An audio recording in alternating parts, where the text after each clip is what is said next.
Okay, this is the drill press. The drill press is used for drilling holes. So right now, one thing you gotta understand is how the drill press holds the drill bit. And to demonstrate that, I'll use a regular handheld drill so you can kind of get an idea of what's called a three-jaw chuck. So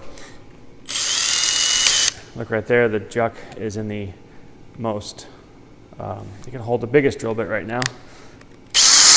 And as it comes out, it can hold the smallest drill bit. Let me show you what that looks like in a situation where it might actually hold a drill bit. So these little jaws come out and they hold the drill bit like that. So that's called a three-jaw chuck, and that's how a drill press holds a drill bit in. However, we have to use this thingy here. This is called a chuck key.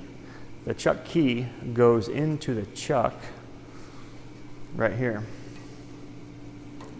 So the way that looks is you're going to put that chuck key right in that chuck, and you're going to loosen it and remove the drill bit.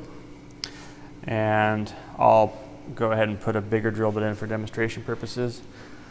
By the way, this is called a brad point bit, if you ever see one of those, and that's called a Forstner bit.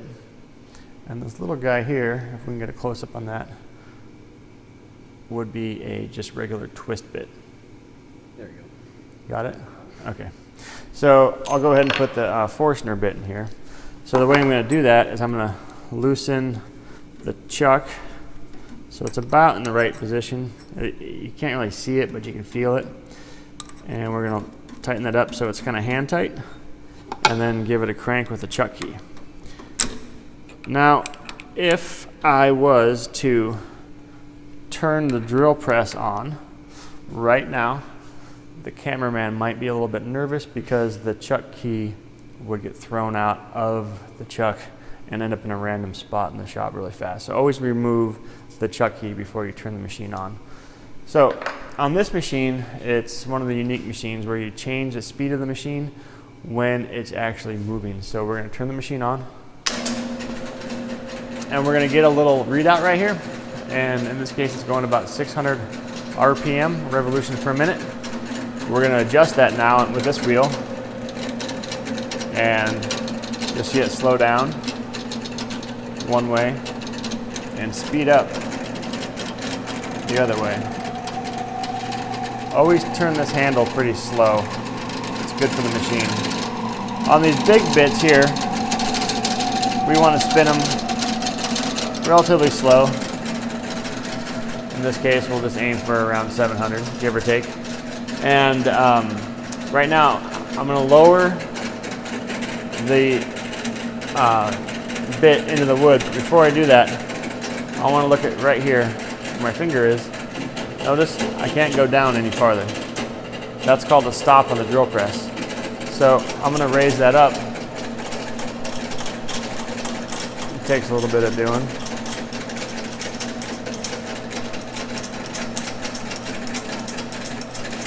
See if I can go now. Not quite. So what I can also do, rather than adjusting the stop, is I can raise the table up. So let me show you how to raise the table. Over here, there's a little lock, and if I loosen that lock and then grab the handle on the other side and then turn that handle, the table comes up.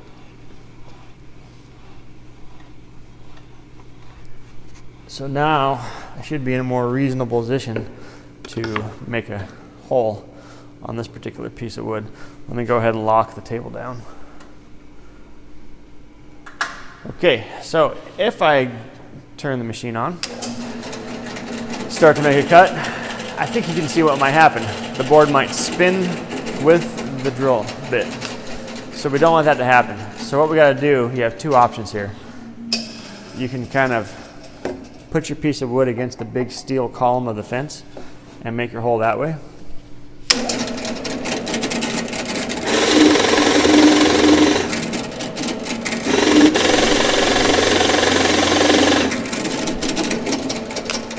The reason I have it against that steel column is because, again, as the machine's spinning, it might grab the wood and twist it and smack that column, so you might as well put it in that position to begin with. However, if you held it here and decided to make that cut, and if it spins, it's going to hit you or your friend watching you. So if we don't have the option to put it in or hold it against that column, what we have to do is get a little clamp. So hold on a second, let me get that. So what you do is you get some clamps here and clamp your project to the table, preferably in 2 locations. And now we can safely drill that hole.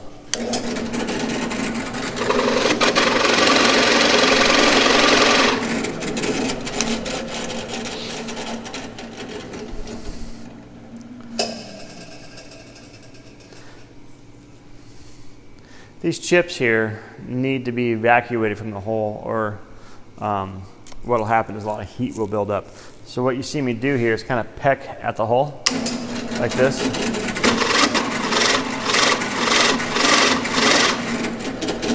And by pecking, you can get those chips out of the way, because if these chips get stuck in there, it'll burn your wood. When you clean the machine, grab a brush and use the brush to clean it up. Don't use your fingers or anything else, because the brush obviously does a good job, but if you use your fingers to kind of swipe away chips, there's a good chance you're going to get your finger stuck on that drill bit and cut your finger up. The last thing is this guy down here. That's called a vise. Sometimes if you have a very small piece of wood, you want to put your piece of wood in a vise. So if you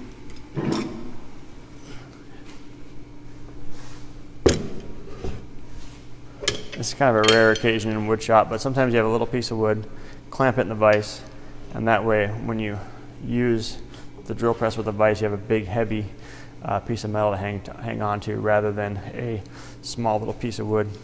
Because otherwise what might happen is the piece of wood gets stuck in the drill and starts to helicopter around on you.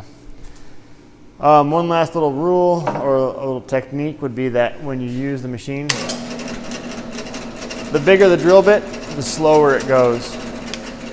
So if we're going to use this little twist bit here, we would probably spin that around 1,000 to 1,500 RPMs. And again, we're going to change the speed while the machine's running, using this dial slowly. And always, this is a huge thing on the drill press, hair needs to be tied back, because if your hair gets tied in this machine, gets stuck in this machine, it could actually pull some of your scalp off. So jewelry and long hair are a big thing on this machine. Thanks.